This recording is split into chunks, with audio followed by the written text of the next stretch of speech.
ഇന്നത്തെ എൻ്റെ പുതിയ വീഡിയോയിലേക്ക് എല്ലാവർക്കും സ്വാഗതം. ഇനി ഞാൻ ആദ്യം നമ്മൾ മോളെ സ്കൂളിൽ കൊണ്ടുവിടാൻ വേണ്ടിയിട്ട് ബസ് കയറ്റി വിടാൻ വേണ്ടി പോവുകയാണേ. ആ വഴി നേരെ സ്റ്റാൻഡിലേക്ക് പോകും. അതുപോലെ നമ്മുടെ എൻ്റെ ഒരു കാക്കിയുണ്ട്, കാക്കിയുടെ കുറച്ച് ഭാഗം തുന്നു വിട്ടുപോയി. അപ്പോൾ നമ്മൾ തയ്ച്ചെടുക്കണം. സ്കൂൾ ബസ് വരുന്നുണ്ടെന്നാണ് തോന്നുന്നത്.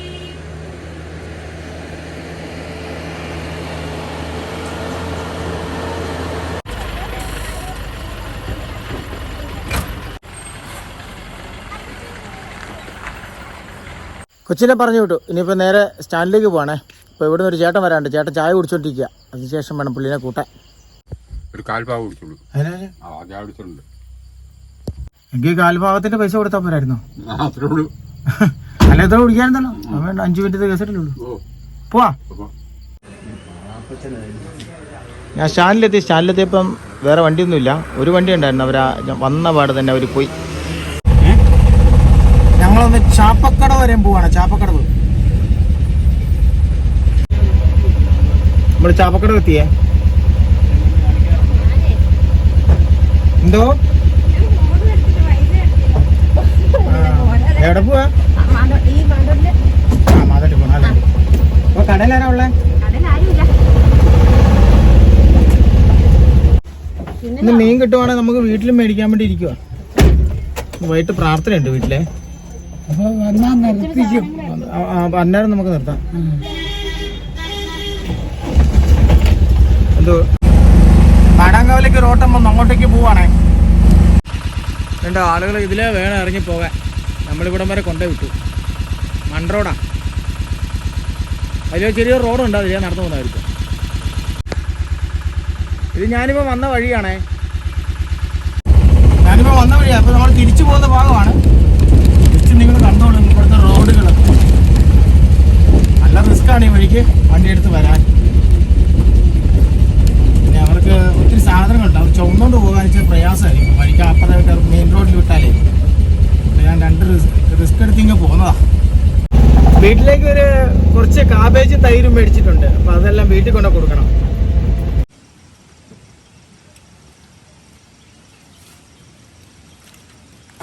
കുറച്ച് കാബേജും കുറച്ച് തൈരും എടുത്തിട്ടുണ്ട്. വൈകുന്നേരം വീട്ടിൽ പ്രാർത്ഥനയുണ്ട്, അതിന് വേണ്ടിയിട്ടാണ്. അവരിപ്പം നമ്മൾ കുറച്ച് ഗസ്റ്റ് എല്ലാം വരും. അപ്പോൾ അവർക്കെല്ലാം ഭക്ഷണം കൊടുക്കണ്ടേ.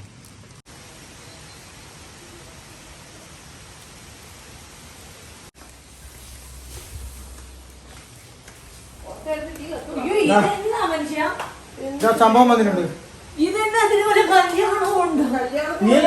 ഉത്തര സ്ഥാനം വേണമെന്നല്ലേ പറഞ്ഞ 10-30 പേർക്കുള്ള ഭക്ഷണം വേണ്ടേ? 3 കിലോ കാബേജ് വേണം. കാബേജ് പിന്നെ കേടാതെ കുടിക്കോ? Cabbage 1 kilo പോരാട്ടോ. ഇത് 2.5 കിലോ മൊത്തം. 2 കിലോ എടുത്തു വേണ്ടി വരുമ്പോ 10-35 പേർ കുഴപ്പണ്ടേ? അല്ലെങ്കിൽ ഉണ്ടല്ലോ, അല്ലെങ്കിൽ ഇവർ പറയും സാധനം തികഞ്ഞില്ലെന്ന് പറയും. അല്ലെങ്കിൽ എല്ലാത്തിനും എല്ലാ കുറ്റം വരും. കൊണ്ടുവന്നപ്പോ കൂടിപ്പോയി. ഇഷ്ടംപോലെ മീനുണ്ട് കേട്ടോ വൈകുന്നേരത്തേക്ക്.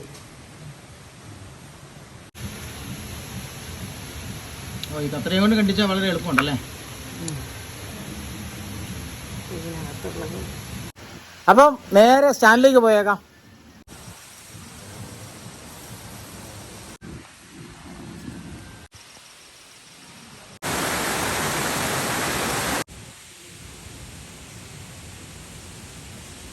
നമ്മുടെ വണ്ടി ബ്ലോക്കായി.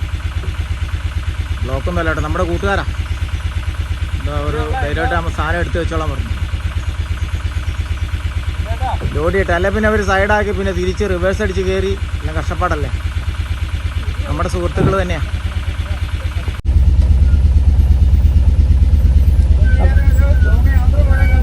അടുത്ത ദിവസം പോകുന്നുണ്ട്. നമുക്ക് പോകാം.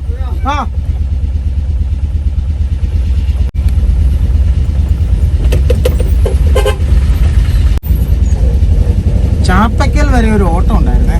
അപ്പം അങ്ങനെ മലക്കോട്ടൊന്ന് പോയിട്ട് തിരിച്ചു വരുന്ന വഴിയാണ്. ഇത് ചന്ദനക്കാമ്പാറ ഹൈസ്കൂളാണേ. ഇന്നിവിടെ ഇരിക്കൂർ ഉപജില്ലയുടെ കായികമേള നടക്കുന്നുണ്ട്.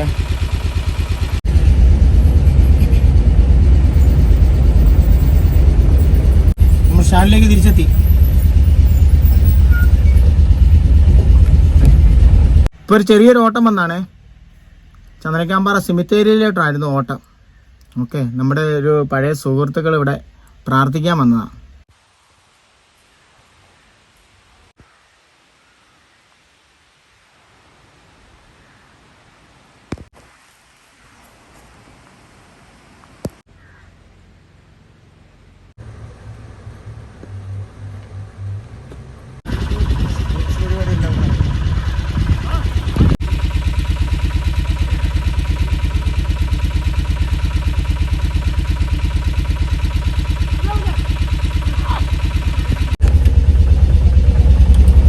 ചെറിയൊരു ഓട്ടം വന്നിട്ടുണ്ടേ.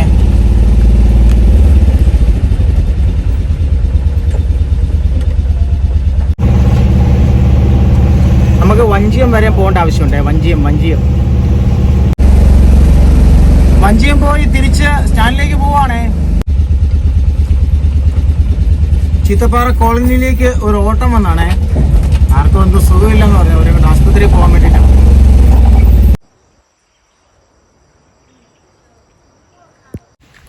നമ്മുടെ വീടിനടുത്ത് വരെ ഓട്ടം വന്നായിരുന്നു. അപ്പോൾ ഞാൻ വീട്ടിൽ പോയി നോക്കട്ടെ, എന്തെങ്കിലും കഴിക്കാനുണ്ടോ നോക്കാം. ചിലപ്പോൾ എന്തെങ്കിലും കാണും. നേരത്തെ പരീക്ഷ എങ്കിലും ഉണ്ടായിരുന്നു? കുഴപ്പമില്ല, നല്ല എളുപ്പമായിരുന്നോ? ഏതാ ചോദ്യമാ? ചോദ്യമല്ല.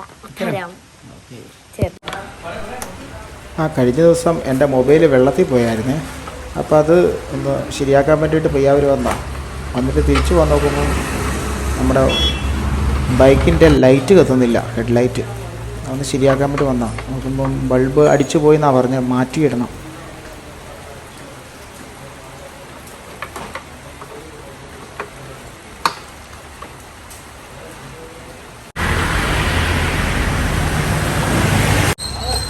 ഞാനിപ്പോൾ പയ്യാവൂരാണ് ഉള്ളത്. ഇതുകൊണ്ടോ പയ്യാവൂരിപ്പോൾ സമയം എന്ന് പറഞ്ഞാൽ 5:45 ആയതേ ഉള്ളൂ. രാത്രിയായി, ഒട്ടും വെട്ടമില്ല. കണ്ടോ, എല്ലാം ഫുൾ ലൈറ്റ് ഇട്ടാണ് പോകുന്നത്.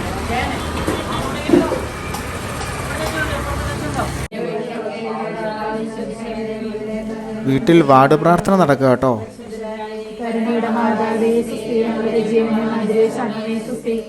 ആനയെ കുറിച്ച്, കാട്ടാനയെ കുറിച്ച് പറഞ്ഞാൽ അവർക്ക് വല്ല പിടിപാടും കിട്ടുമോ?